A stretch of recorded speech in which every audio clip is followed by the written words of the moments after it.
Okay, welcome everybody to our design lab about edible forest gardens. Um, so these design labs, if you have not been to one of these before, our goal in doing these design labs is to facilitate conversation mostly. So like a lot of us that are here are experimenting with these practices. And so the idea is that we have a lot to learn from each other.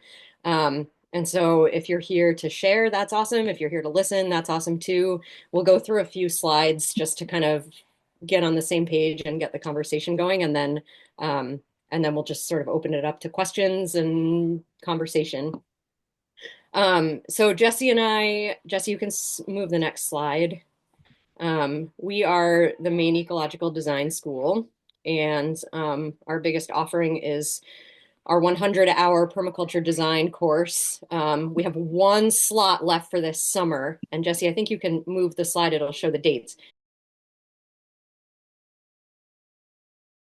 If anyone's interested, you can snag that last slot by going to our website, which was that previous slide. No, Um, that one. So, I think the yeah, dates are at the check us end. out. We also have an online offering, and many of you who are here have taken the in-person PDC. It's so fun. We have an amazing time together. We become a little family, and we all learn a ton. And folks leave with a design at the end of the 5 weekends for a property of their choice. So, yeah, so join us if you're interested and snag that last slot.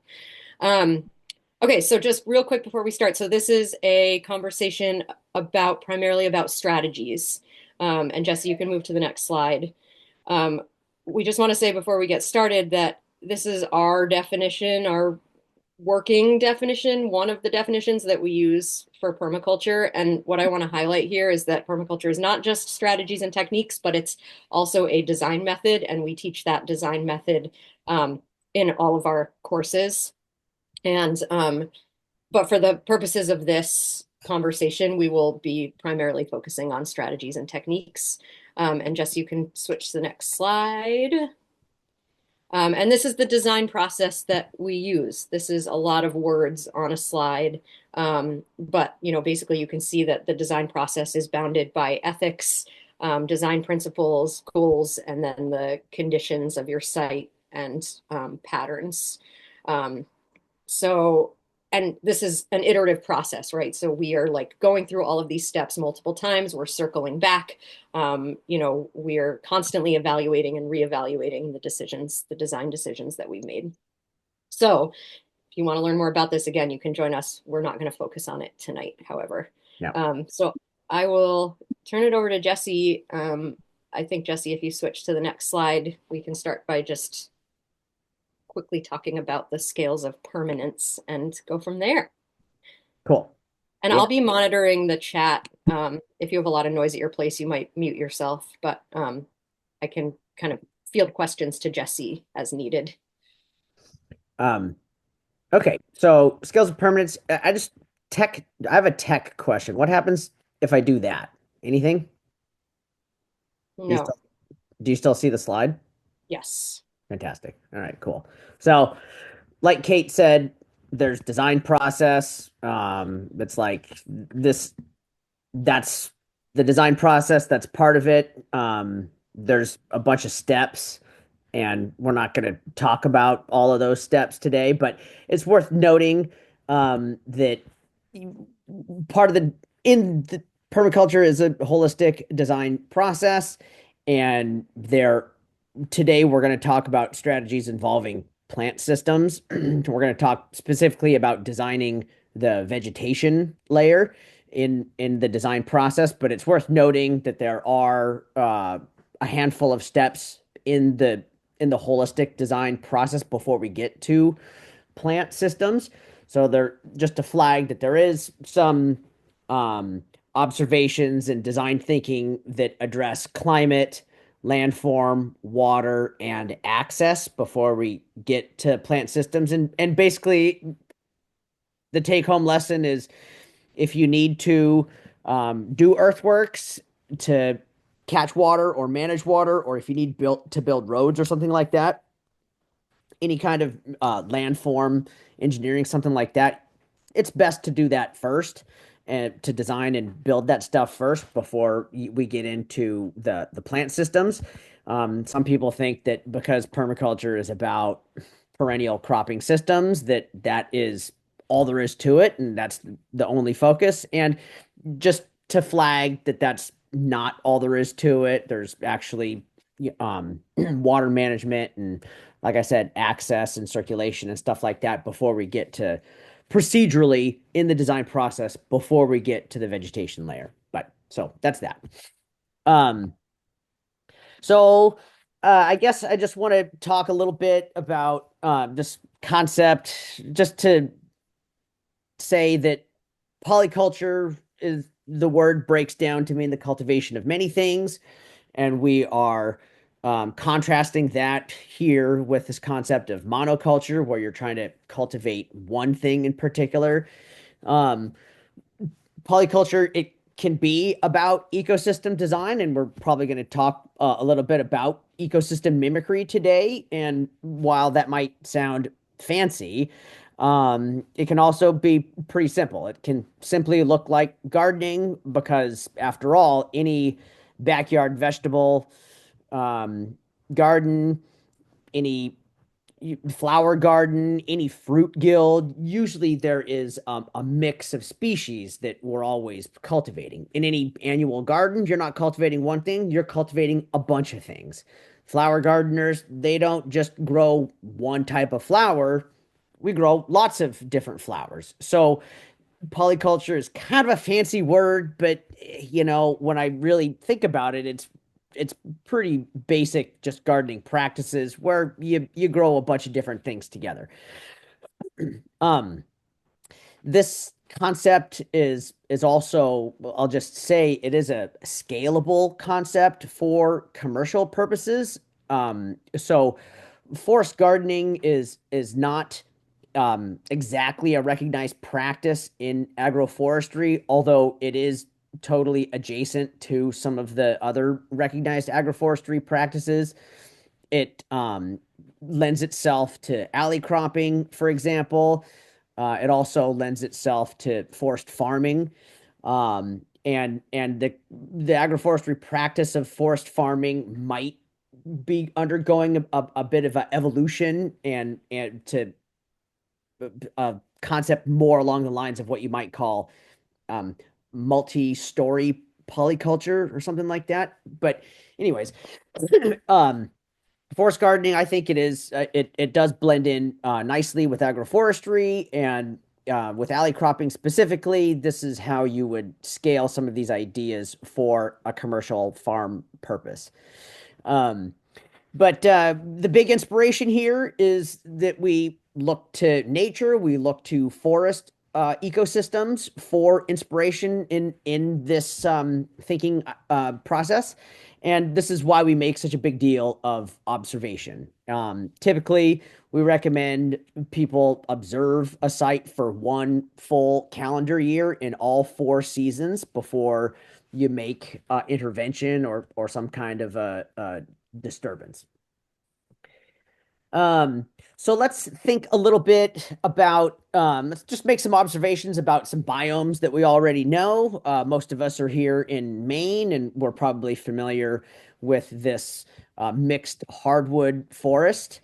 Um, and this kind of a northern hardwood forest complex, there's frequently some big trees at the canopy layer that are already edible. So, for example, maple, birches, and beeches, all of these give us an edible product. Maple and birch in the form of sap, and beeches in the form of nuts, oaks too, for example.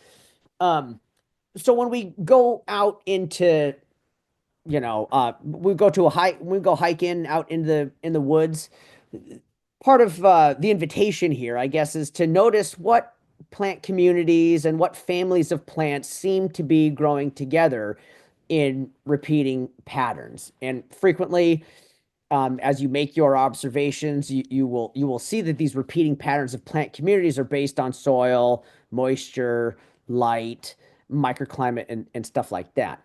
Um, it's helpful to develop botany skills. I mean, a lot of gardeners do wind up picking up a Latin habit. I certainly have. And then using these patterns of plant family associations, we can begin to design ecological analogs using plants from maybe, if you choose to, higher production breeding programs. So hazelnuts, for example, is that's a native North American plant, and it's the hazelnuts you get from Fedco is a hybrid between North American and a European. It's like the North American hazel and the European filbert, and it confers some blight resistance and stuff. And it produces bigger nuts. And so when we look around us to look at native plant families that are edible and useful, if you choose to, you might can pivot and choose Amelanchier, like a Juneberry, that is a native or a near native that has had some breeding done for different form or different fruit quality or something like that.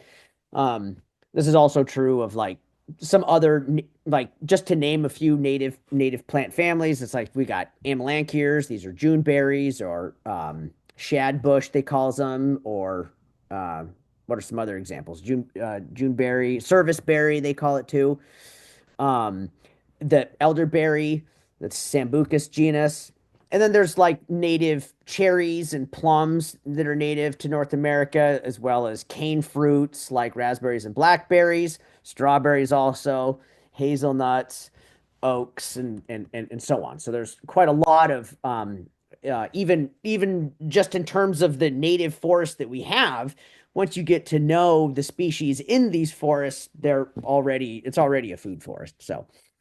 Um, so what else? I guess I wanted to just kind of talk about this meadow or old field biome, because this is another um, sort of ecosystem that we see evolving around us a lot.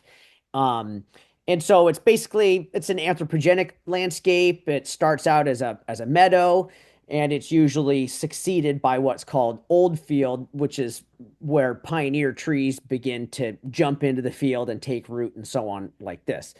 And this kind of forest to field, uh, where you have two different types of ecosystems side by side.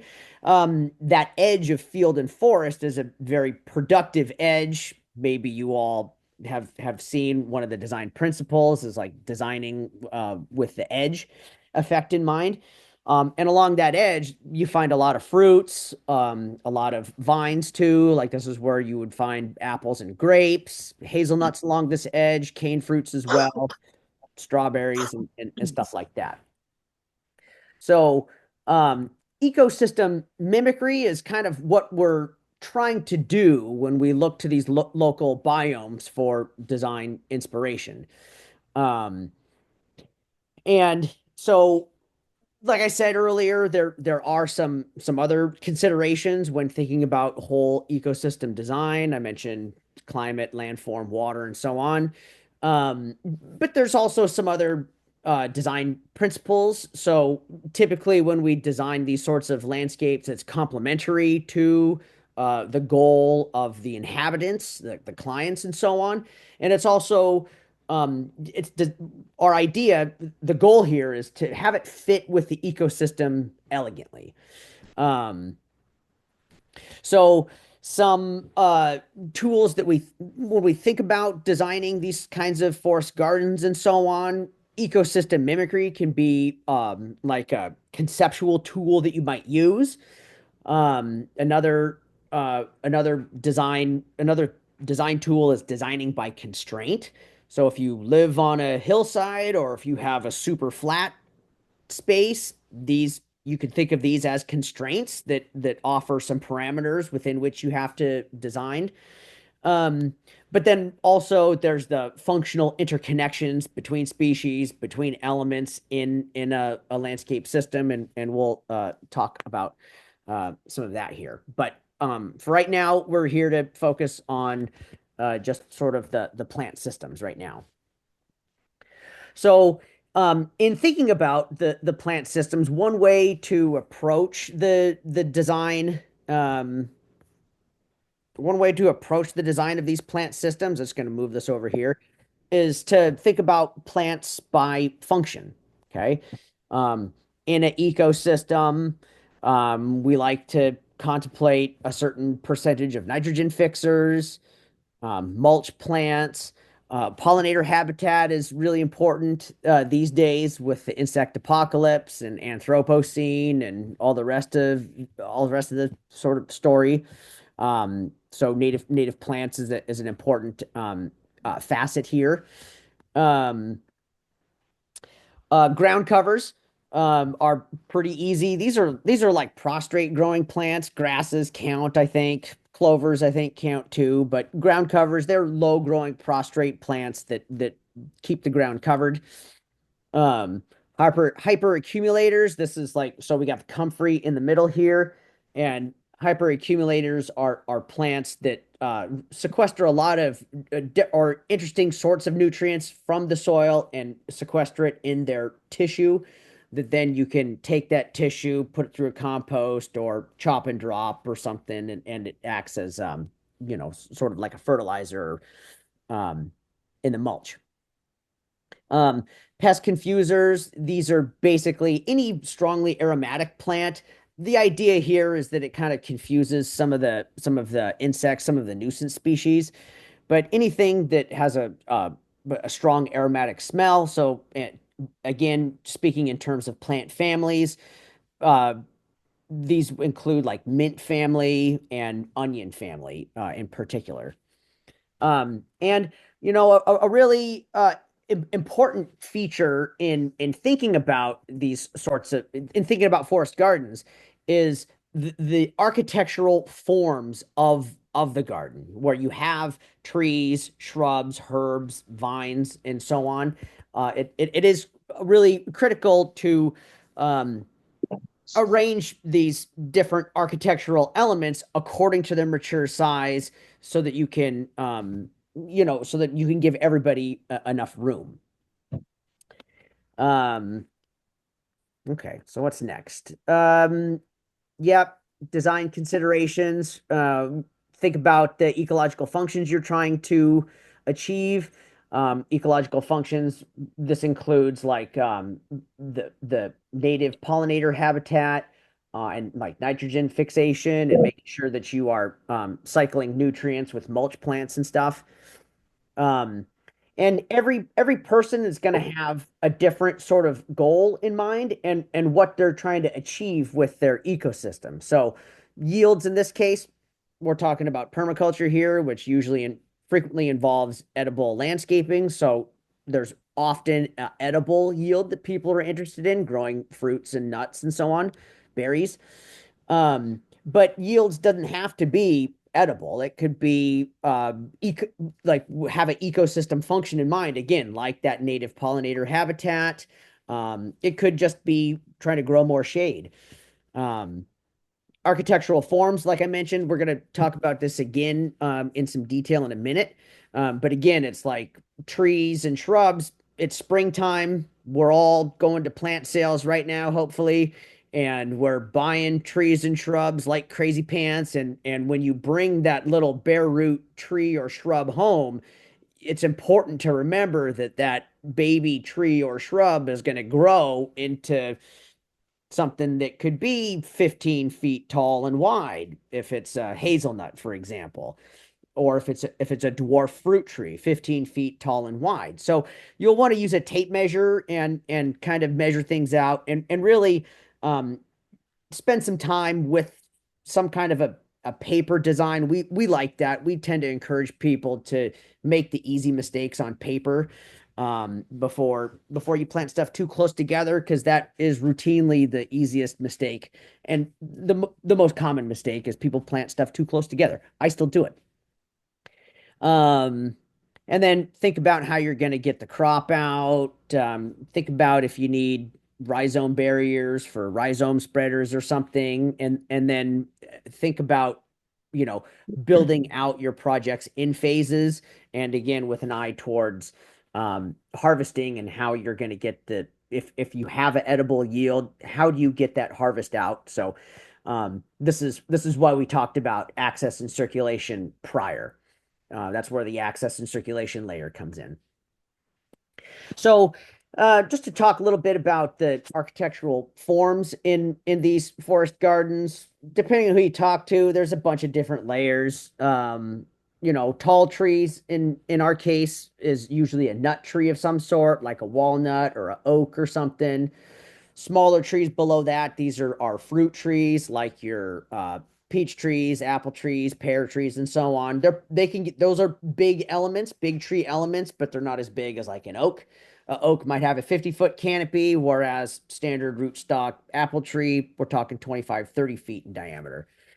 Um, and then so going from top to bottom, tall stuff to short stuff. So tall trees, short trees, shrubs, so like this is a tree, this is a shrub, just in case there's any confusion there. And then beneath the shrubs, you got a variety of herbaceous layers. Some herbs are pretty short, some herbs can get 10 feet tall. So even the herbaceous layer can offer quite a lot of architectural variation. Um, Ground covers are the low growing prostrate herbaceous plants. Um, and then let's not forget the subsoil, the root layer, the fungus layer, because we do want to invite all of the wee beasties into this party. Um, there's another climbing layer. This is the vining layer. Vines are another way to offer some kind of a yield. It could include fruit, it could include flowers, and like hop flowers for making beer or tea or whatever. Um, so there's a bunch of different layers to think about, and that architectural, thinking about where are you going to put the tall stuff in relation to the short stuff. We live in the northern hemisphere. I'm going to assume most people here are in Maine. So the sort of Cliff Notes version is you want to put your tall trees to the north and your shorter plants to the south of that northernmost tall thing. And this is for light and shade considerations and stuff like that. So here's an example of here's an example of an overly dense polyculture, if I'm honest. But we got a peach tree. And the idea here is that the peach tree is the primary element. Um, Spaced widely from that peach tree, we've got a couple of nitrogen fixing shrubs. In this case, they're sea berries. For those of you who don't know about sea berries, this is a dioecious plant. So I have two in this photo because you need a male and a female in order to get fruit.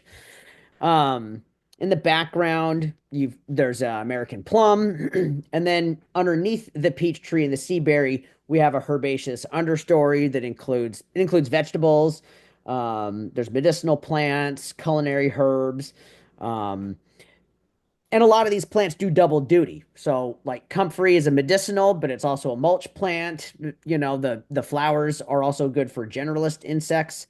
So you've got insectary plants up in there too. And again, many of these plants can perform multiple functions. But I guess what I want to say about this is, I've lived with this polyculture for a few years, and I um, tend to recommend now that if you have a herbaceous plant that can grow 4 or 5 feet tall, like elecampane or comfrey or something, um, don't put those under the canopy. I encourage people to put those farther away from the trunk of the tree, something along the lines of like 6 feet away from the trunk, out in the drip line. And this is to preserve access to that below the canopy so as you can pick fruit comfortably. Um, so again, this is one of these things, I was excited about the fruit tree polyculture, the fruit tree guild idea. I planted a bunch of stuff in the understory, and then I have to like either tiptoe around these things or cut them down. So it's like that logistical consideration of getting the harvest out was I was missing that at first. And so, anyways, I wanted to just mention that in passing, I guess.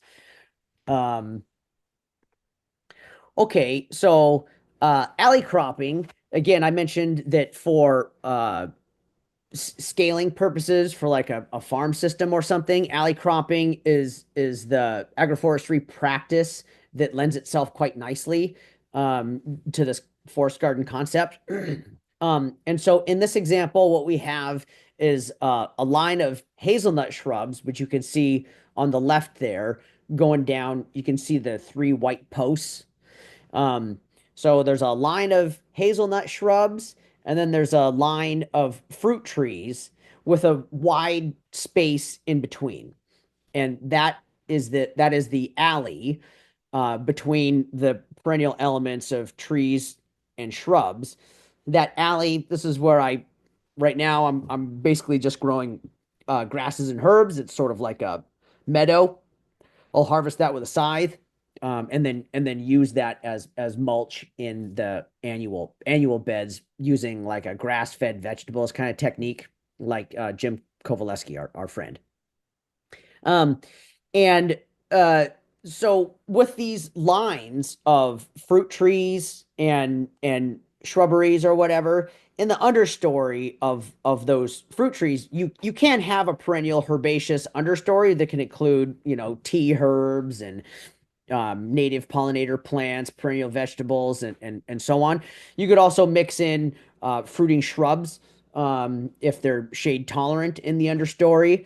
Um, and then so the lines of the trees and shrubs gives you an opportunity to grow perennial crops in the understory of those lines. And then in the alley in between, this can be something like a meadow, or in the case, so like what's his name? Mark Shepard. He in his alley cropping systems, that's kind of where the vegetable cash flow will happen, especially when the tree and shrub systems are young. You've got full sun. So you really can continue with just an annual vegetable market production in the alley. Other people will use that as like grazing for livestock. So the idea here is that these are intensively designed and intensively managed systems. So here is that peach tree polyculture again. And I guess that's a better photograph. Again, this is also high summer. Kind of a wall of green, but it's maybe a little bit easier to see than the other slide that had the text all over it. But like I said, in hindsight, this is a little bit overly dense, I think, and I tend to recommend, like just kind of focus on like couple, two, three, maybe five species in the understory. And try not to make your management too complicated, too complex. Every species is its own learning curve, and when you go mixing things together, it just requires management. So it's not like the Comfrey and the Ella campaign is a terrible nuisance to me. They're mulch plants, so I just got to come in and make sure to cut them down every so often, do chop and drop mulching to control their height so that it doesn't get up into the canopy and cause problems. Um, all right, what's next? Bam. Okay, cool. We awesome. We're making good time here. Good. So just some concepts that I want to leave you all with is again, if you're gonna do earthworks, do the earthworks first. Preserve access to the understory so as you can get your harvest out. Don't forget that even though we're using $5 words here, talking about polyculture, perennial polyculture, and blah blah blah, all this kind of stuff, it is just gardening at the end of the day. Um, we didn't talk a whole heck. I mean, we didn't talk a whole heck of a lot about synergy. Although we did with the plants by function concept, we are trying to put plants together that would seem to play nicely together. Um, and one concept with getting plants to play nicely together is to contemplate their root systems. So where you might have a few bunching plants that you would plant first, maybe wait a year, and then you would introduce your runners to fill in between. So contemplate the root systems of your plants to partition those for light and space above and below ground. It's important to remember this is all really just basic gardening practices and stuff. And it's important to space these perennials widely, even be generous if you can, and use a tape measure. Use that tape measure and plant these things according to the spacing recommendations. Um, if I'm doing like a internet search, um, like in the Fedco catalog and stuff, they'll say spacing recommendations between rows.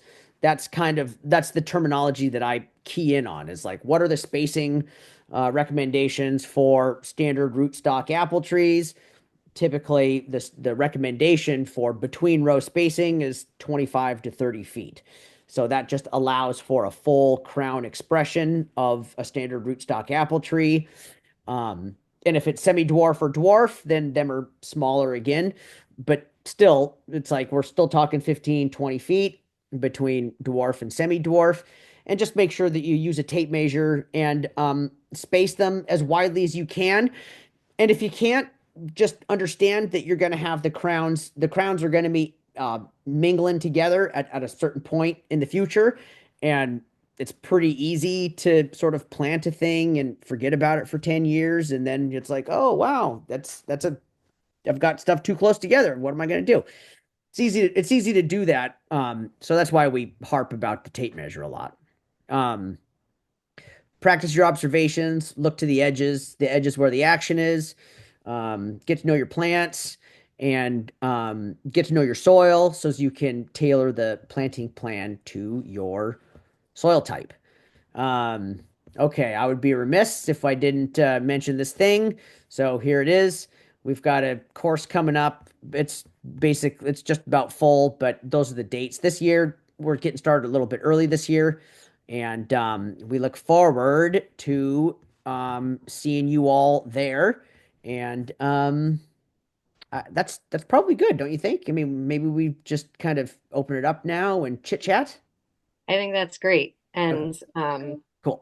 thanks, Jesse. And we can jam through. Um, yeah, I mean, I can pull up a slide too if somebody wants to see it, but maybe I'll just should I turn this off now, do you think? Yeah, okay. Yeah, good Bam. idea. There we go. I Okay. was just thinking, as you were talking, and I was sort of looking at who's here, and I was just thinking about all of the really cool projects that many of you are involved in. And um, I think it would be really cool to maybe just hear from folks. I mean, what's working, what's not? Do you have any lessons that you've learned? Do you want to share a little bit about the progress of what you're up to? Does that sound good, Jesse? I don't Yeah. know. Yeah, I'm yeah. really No, curious to hear from some of you. yeah, I totally want to hear like what's working, so like I guess what we like to joke, um it's like I've made mistakes and you can't copy those. My mistakes are copyrighted, but my successes are open source. So you may copy the successes routinely, but please just like I said, use a tape measure, space things widely. But That's pretty funny, Jesse, as far as I'm concerned, because I did, as you know, I took the permaculture course through you and Lisa, and the advanced and everything, and I love it dearly. Life took me in a different direction for us period of time, but now I'm back. As I told you earlier, I have the mountain now. I have 140 acres. I have mountain streams, so I don't have to worry about, water or anything like that. I have all of that, but I'm looking at this land going, what the heck? because I have so much granite. And I have a lot of other things too. So, so for me, it's like starting from the beginning because how do I take what I have and in some of it, because my husband before he, passed, he had all of the equipment and he gouged out a part of the mountain at the base, but then we have like the landing up top that has all of these beautiful things. So it's literally a mountain. Hmm. And so, how do I take this with the gradation and with the all of the granite and then the other areas? And I don't even have a concept in my mind as to where to start. Because whenever I do that, then I step outside and it's all confusing again. Ah. So yeah, so any guidance would be most appreciated. I- do you remember the scales of permanence concept that we covered in the course? It's like pay attention to climate and Yes. landform and water and access circulation and stuff like that. Yes. Yeah. I mean, Yes. I mean, I would say like so you're kind of new to this mountain, yeah? Did you say that? Oh yes. Yeah. Well, we've been here since 2023 or 2022 is somewhere within there. Yeah. So it's been I've had one full year to actually look at it and see, where where the breaks are, where the sun goes and all of that different things. But I have so much granite and because it's a mountain, there are very few rather areas that are flat. So I'm always looking at gradation. I'm always looking at, and it's not just the gradation, it is the granite underneath. Yeah. So it's been a severe challenge in that way. And so when I get past, because right now I'm off grid, I'm in a 20-foot shipping container that we've turned into a tiny house. So I still have all of the amenities. I have solar, I have, propane heat, I have all these things. So I'm literally seriously off grid, but still have like state of the art washer and dryer. I got a big screen TV that I pull down from, but it's all solar power. So I have the best of that.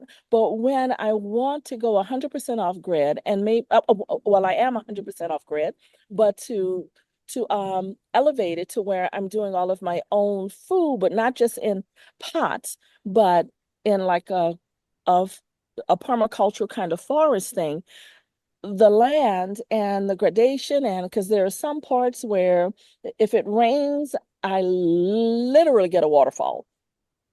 And then there are other areas where that are really low that the water kind of coalesces or, um, collects. But then I have other areas where it doesn't, but those areas where it doesn't is granite. So I'm just like, Yeah. sorry, didn't mean to go on that much, but help. Yeah. Yeah. I mean, like Kate has like, you know, observe the sun. Hmm. Like Kate was talking about some microclimates in the chat here, microclimate observations, Hmm. watching how the water moves, observe your own like foot traffic patterns around the house. I mean, in terms of like where should you start? Start at the house in zone one and then Right. gradually expand outward from there. But it sounds like on a hillside, and I found Hmm. this to be the case myself, um, Hmm. coming up with a access and circulation plan is Hmm. really beneficial to do early on. And Hmm. when you're on a hillside, the branching pattern is your friend. Yeah, So you might have a big road to get uphill, I uh, do. a main arterial road, let's say, that Mm-hmm. likes to be on a ridge if you can, because Yes.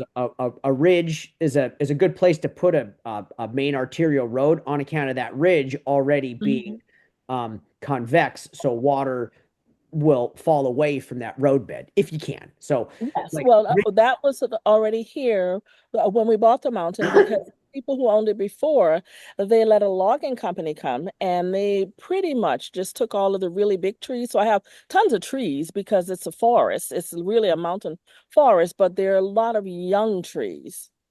And the road that leads up to what we call the lower landing was one of the roads that the loggers did. So in a way, I'm starting from scratch and I don't want to monopolize anything. I just wanted to put that out to see if you could just like, two things and then let other people speak because I am not that person. I do not want to monopolize anything. All right. All right. All right. Well, yeah. Hopefully, hopefully, uh, hopefully there's some food for thought here, but I think access is pretty important, and managing that water and slowing it down and letting it Oh yeah. sort of We have catch in so many pools mountain and streams here. It is crazy. I'm sitting outside right in front of one that's just gurgling. So we have tons of fresh water, fresh mountain streams. There's one here, there's one probably 100 yards up the road, and so on and so on. So water isn't my issue. yeah, I just want to, so Sam put in the chat, which is really wise, Oh, that there are some plants that actually really do like poor soil. And there are also some plants that like, so I live on a piece of land that has really compacted, really heavy clay. I have a mm, real water issue. okay. And so there are some plants that like absolutely love that soil. Elecampane is really happy here. Marshmallow, um, elderberries are very happy here. So these like wet, loving plants. And then I Hmm. have a dear friend who lives in a similar situation. It sounds like she just has a lot of granite and really poor, like sandy soil. Yes. And so she grows all of my medicinal plants that prefer that. And then we do a trade. And so doing stuff like that can be really awesome. Oh, thank you so much. So it's not as big of a like hopelessness. I don't want to say hopeless because I know nature will take care of everything, but thank you so much for that input and I will look into that as well. And as I said, I don't want to monopolize anything. So thank you all for your input and I appreciate all of you and you, Jesse. Thank you. I appreciate you too, Natalie.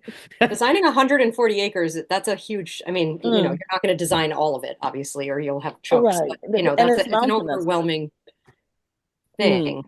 Yeah. Uh, Yes, absolutely. Sarah is But saying but I that, want to do like a community here too, so not just me, because when you have all of this land, I want to give back because Jesse and Lisa inspired me in so many different ways that now that I have this land, how can I give back? How can I turn this into something that other people can benefit from, to including potentially an entire community of like-minded people? That it's not just me trying to navigate this, but have a community where, okay, you can have 5 acres, have, not sell, have 5 acres or have 2 acres or have 10 acres because I have 140, so it would just be, something like that. But anyway, again, I said it, but then I did it again. So I'm going to stop talking now. Thank you all. I appreciate it so much. You're great, Natalie. Yeah. who else? Does anyone else have a brief, we have about 15 minutes left, brief thing to share about maybe something that's working for you really well, or some bit of knowledge that or wisdom that you think would benefit others?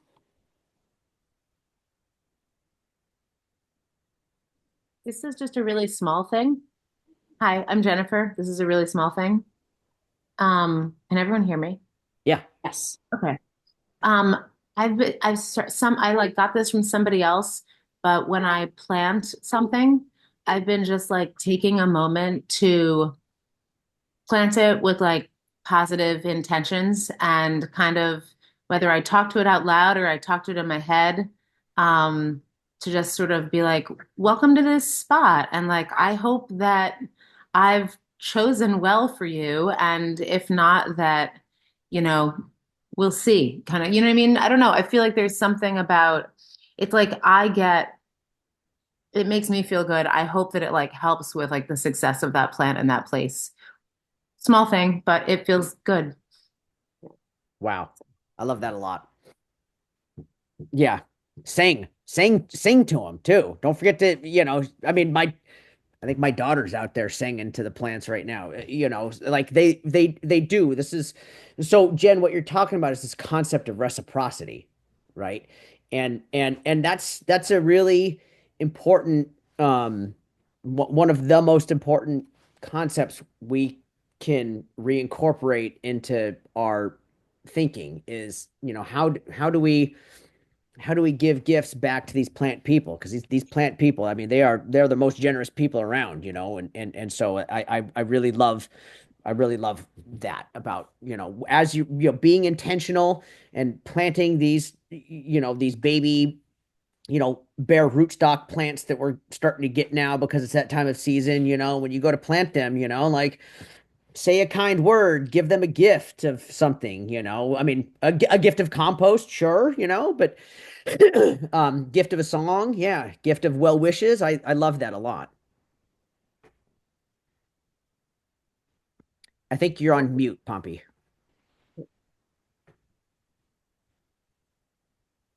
Well, we can't hear you, Pumpy.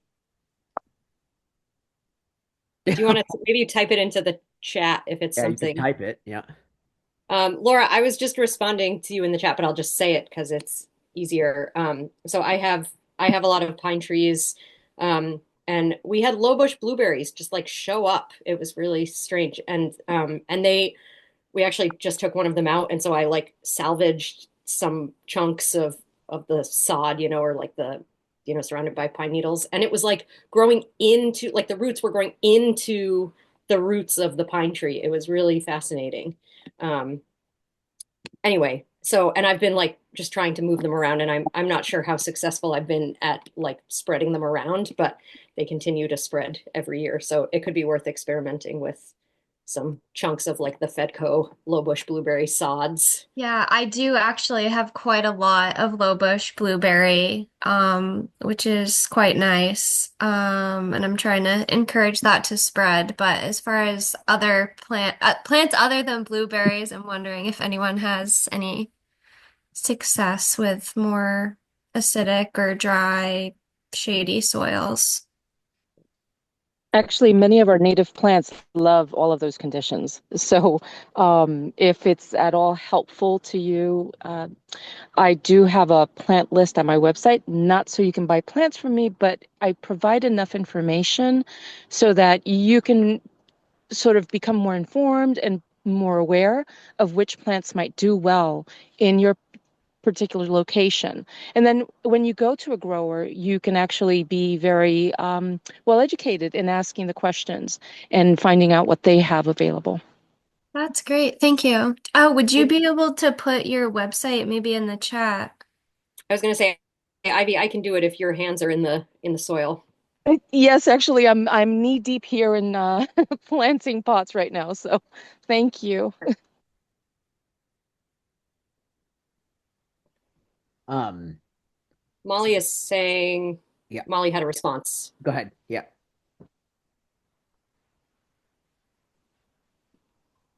Oh yeah. So I have an area that's shady and under some pine trees and some oak trees. And the high bush cranberries and the pagoda dogwoods so far are doing well. They're a little slow growing because it's so shady. Yeah. But they seem to be doing okay. I recently planted actually last year I planted some nettle there, stinging nettle, and that seems to be doing okay. I tried high bush blueberries, and I think it might be too shady for them. So I might end up moving those. Trying to think. Yeah, that's what seems to be doing well for me. Thanks, Molly. Yeah. And like Ivy was saying, Laura, a lot of fruits tend to like it on the acidic side. So you've got blueberries. I think you can comfortably plant raspberries or blackberries. They're gonna do fine. But also just to reiterate what others have said, you know, getting to know your soil conditions and light conditions, and then it's like Google can really help. The cooperative extension has pretty extensive plant lists. It's like, oh, I've got a shady clay soil. Bam, plant list. You know, I've The other got one is Wild Seed Project has really extensive native plant lists that are, you've probably seen those already, Laura. You're not nodding. Yeah. Yep. Yep. Also, I wanted to say in regards to different like a lot of times if like certain species, like you'll find them, like I have a lot of wild violets in certain areas in my yard. And so I try to, make sure that they maintain that they're encouraged and cultivated. So I think if you see something that you really enjoy that's already existing on, on the land that you're working on, to just try and encourage it to expand or spread.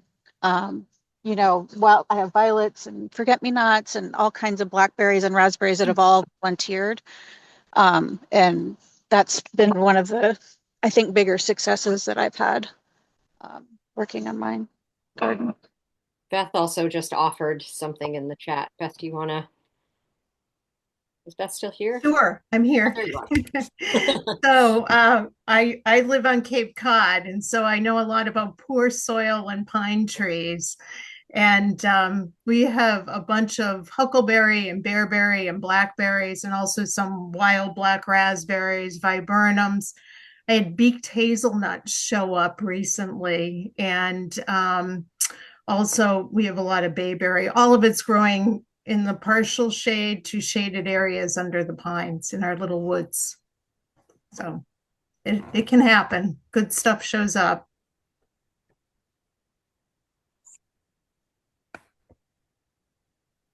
Good one. Good questions.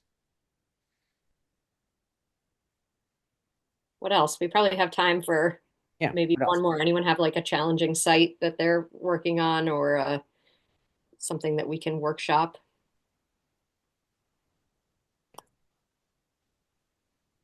Or a celebration, Jen. I think I saw a celebration. You were celebrating something in the chat earlier, Jen. You've got your school project is doing awesome, huh?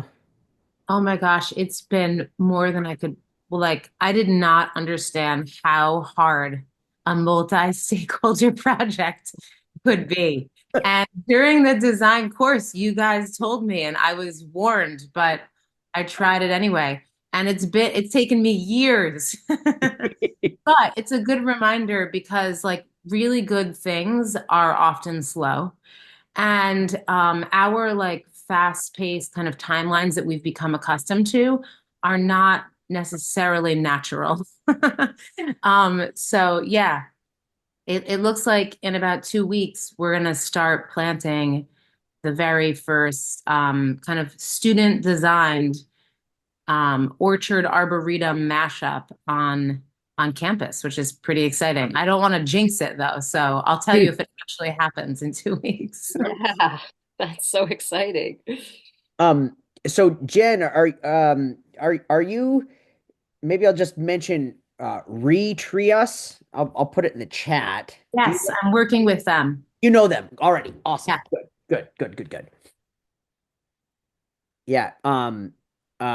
Yeah, he came through the PDC a bunch of years ago. Yeah. And then was this for a school like a K through 12 type of? So Ivy, it's for Greeley High School. So it's the high school students in like the club. I have an ecological design / gardening club, and the students in that club paired together with other students that are not in the club, and they decided that this is what they wanted to do. They designed it. They raised all the money for it. It's costing thousands of dollars, and they've been. I taught them how to write a grant, and they've been advocating for themselves in like meetings. And we wrote to Retrias, and they're actually the ones that are going to come and like orchestrate our planting event. Yeah, so we'll see. That's amazing. Do you know about the main school garden network? Yes. Yep. Okay, good. Yay, because there are resources there to help you sort of further your cause as well. Yeah, I think that this is just the start of it's like a plant that's growing in a crack in a sidewalk. Like this is like something like we're starting, And then I think it will take off, hopefully. Oh, I love that so much, Jen. It's so awesome. Thanks. And also with that, it's really nice to see familiar and unfamiliar faces and thank you for putting this on. And I'm gonna go now. Bye, Oh, guys. okay. Awesome. Thanks for coming, Jen. Um, Beth, you said a good thing in the chat. Would you just flag the scale thing for people? Because that's actually a really good point. Sure, sure. I think there were many things I learned, and it's hard to pick out what were the best. And it was, as you know, life-changing for me in many ways. But the best practical things I learned were the measuring piece and then how to take those measurements and scale them to a plan, because I am literally using the plan I designed last year for our home here in Chatham, and it's helping me to take a property that had been neglected for a number of years and scale it to a very manageable pace. Wow. And I see the progress. And so I don't lose hope when I'm looking at the other areas that are degraded and need a little more help. And I know I'll get to it. So it's been great. Awesome. Awesome. Also, so you were talking about phasing, I guess, with the scale. I'll just say also that when we draw pictures on our pieces of paper, there is a visual scale, and sometimes drawing an apple tree to the 30-foot diameter according to the scale that you're using on your design, that's sometimes trips people up, but that's also a thing that I wanted to mention to make sure that when you're drawing your picture, your design, that you're representing things at mature size, and that the circles that you're representing the trees are accurate to the relative scale that you're using. And it's so easy to put those little whips in the ground too close together. Yep. Yep. True. Yep. Especially this time of year, spring fever, baby. Real. Well, thank you all for coming. I want to honor folks' time. I guess if people want to stay after and keep chatting, that's okay. Maybe. Yep. Okay. Yeah. Yeah. Okay. Cool.